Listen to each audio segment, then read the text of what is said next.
வணக்கம், welcome to Chitra முட்லிஸ் kitchen. இன்னைக்கு வந்து மார்கழி 6. நம்ம இன்னைக்கு என்ன பார்க்க போறோம் பிரசாதமான்னு பார்த்தீங்கன்னா, கேரட்ல வந்து ஒரு பாயசம் தான் பண்ண போறோம். ஃபர்ஸ்ட் அதுக்கு வந்து பாலை வந்து நம்ம காய்ச்சிக்கலாம். First ball காய்ச்சிடுவோம்.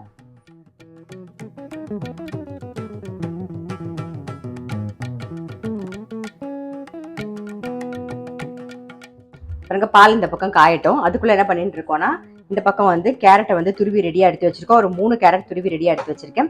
இங்கே இது வந்து பாஸ்மதி அரிசியை வந்து ஒரு 20 நிமிஷம் ஊற வச்சு தண்ணியெல்லாம் வடிய விட்டு ஒன்றும் பாதியமாக வந்து உடச்சி வச்சுட்டு இருக்கேன். அப்புறம் முந்திரி பருப்பு, பாதாம் பருப்பு கட் பண்ணி வச்சுட்டு இருக்கேன். இப்போ ஃபர்ஸ்ட் என்ன பண்ண போறோம்னா, நெய் விட்டுக்கலாம்.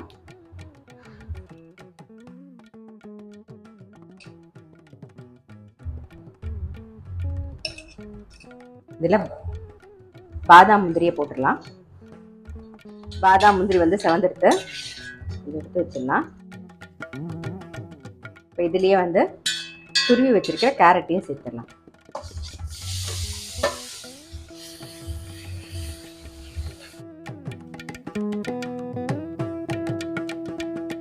இப்போ ஊற வச்சிருக்கிற பாஸ்மதி அரிசியை சேர்த்துக்கலாம். இதெல்லாம் சேர்ந்து நெய்யில் வதங்கட்டும். பாருங்க, பால் அந்த பக்கம் கொதிச்சுட்டு இருக்கு இல்லையா, அதுலேருந்து ஒரு கப் எடுத்திருக்கேன். பால்லே நல்லா வேகட்டும். இன்னும் கொஞ்சம் பால் சேர்த்துப்போம். மூடி வச்சிடலாம். கேரட்டும் அரிசியும் வேகட்டும். கேரட்டும் அரிசியும் வெந்திருக்கும். பாருங்க, நல்லா வெந்திருக்கு. ஸோ இப்போ மிச்சம் இருக்கிற பாலையும் சேர்த்துக்கலாம். ஏலக்காய் பொடியும் சேர்த்துருவோம்.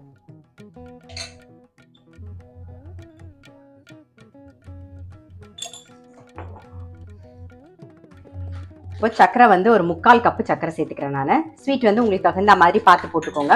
இந்த பக்கம் வந்து பால் ஆல்ரெடி வந்து நம்ம நல்லா கொதிக்க வச்சு தான் வச்சிருக்கோம் இல்லையா, அதனால இந்த பாலை வந்து இதில் மிக்ஸ் பண்ணிட்டு ஒரே ஒரு கொதி விட்டு ஆஃப் பண்ணிட்டா போதும்.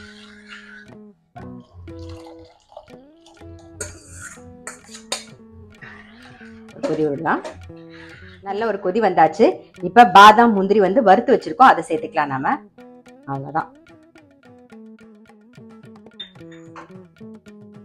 நம்மளுடைய கேரட் பாயசம் வந்து ரெடி. ஸோ கண்டிப்பா வந்து பிரசாதமா வந்து ட்ரை பண்ணி பாருங்க. நான் நாளைக்கு இன்னொரு பிரசாதத்தோட உங்களை சந்திக்கிறேன்.